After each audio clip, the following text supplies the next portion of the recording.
So we're going to have a quick talk about anatomy. So when you're grooming a dog and someone comes in and wants it breed standard, or you're trying to follow some instruction, you're not going to learn these straight away. There's some of them that are going to be more relevant to certain dogs that you will pick up as you go. For one being the occiput. So it's the little dent at the back of the head. And we'll say clip 2 inches from the occiput. So that's when you set the head. So kind of like a Bichon or a cockapoo. So you can set it and then you can trim it in and blend nicely. So that's probably the one that will be used most when it comes to grooming and styling. You also have things like the pantaloons on a dog such as a German Shepherd. Some owners like them left natural once you've got rid of all the dead hair. Some like them trimmed slightly to be shaped and then so they don't get much mess in them when they're out and about. The stop is important on a poodle if an owner wants a standard poodle cut, because you shave the face from the stop, which is just the eyebrows in between the head here, so the bit in between the brow, between the eyes. Yeah, so you'll learn these as you go. A lot of them aren't used that often as feathering is, so again with a Cocker Spaniel or something like that, they'll say they want some feathers left, or they don't want feathers left, or they want them in a certain shape and style. But these are things that we'll go through as you learn and we go through everything. Obviously any questions, and let me know. Next one. Friction areas. So again, we'll use a cockapoo as an example. You'll start to learn that some of the areas that come in that are always going to be knotty, that are always going to have a bit of friction in there. It's when the dog's out. Some dogs like to go out quite a lot and go swimming. It's knowing how to dry them safely, that they don't then cause friction and cause any knots. So you've got the bits above the ears, so this bit just sits behind it, and you'll always notice, especially with spaniels, because of the amount of hair and they get amongst everything, there'll always be some knots and things under there, so it's being very careful to remove those. The bottom of the ear again, depending on how long their ears are, you will find knots, more again in the Springer Spaniel sort of dogs. Again, it's just managing them and figuring out how to do it.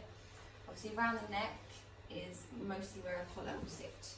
So some dogs have love fancy material collars, which don't work very well with certain coats. They'll cause some friction areas, and I notice a lot of knots around there.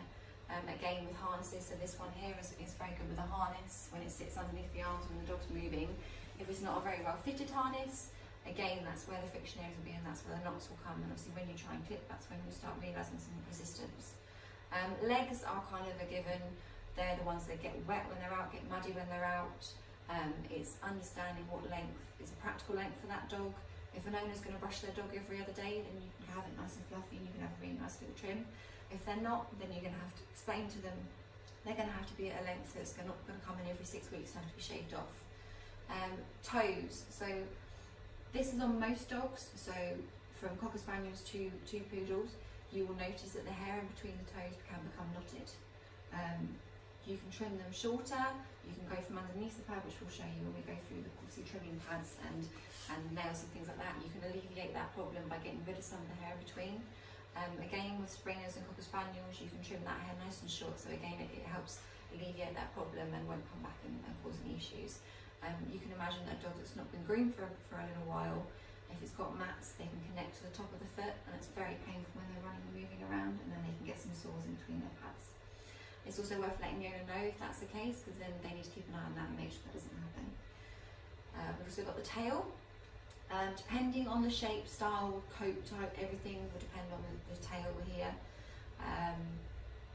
There will always be a knot or two in them, depending on most of the dogs that we have in, there will always be a knot and something in there. Again, it all depends on what the owner wants to have done. There may be a case that it's full of knots and you have to trim it in a way that makes it lighter, but more fluffy, and they've still got some length there. Hygiene areas. So part of your prep, when you bath the dog, dry the dog, you'll do the nails and you'll trim the pads, and then you'll be told to do something like trim the hygiene areas. One area is not as nice as some of the other areas. So we've got in the groin. This is mostly things that not ever going to be seen from looking at the dog, so this alleviating sort of discomfort for them. It gets where all the hair or the dirt gets kicked up when they're running around. So you want to clear all that out nicely, and again with the armpits, if there is a knot that connects from the armpit to the underarm, then that can be really painful for them when running around and having a little move. So we end up clear it all out nicely for most of the breeds that we do, and then that helps alleviate any issues. Obviously the bottom, depending on how hairy the dog is, collect there. Pieces can collect there, and you can obviously trim that out and make sure that that's nice and clean and alleviate to prevent that from happening until before the next groom. Danger areas. So these are going to be covered more when it comes to clipping. So it's when the skin's a bit thinner. It's where there's a crease there that can get caught in between the clippers. So obviously you've got your clippers and you've got your comb attachment, and there's a certain gap between those comb attachments. I tend to avoid these areas until you're comfortable, you're ready for that sort of thing. There's certain ways that you can trim them in a way that you can hold the skin so that you don't affect them, you don't skim it and you can't catch it.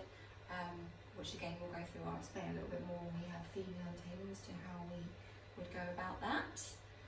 So I'm going to get Phoebe up on the table and we're going to have a little look and a little talk about her coat, and we'll have a little plan about what we would do with her and how we would brush her through and what tools we would use.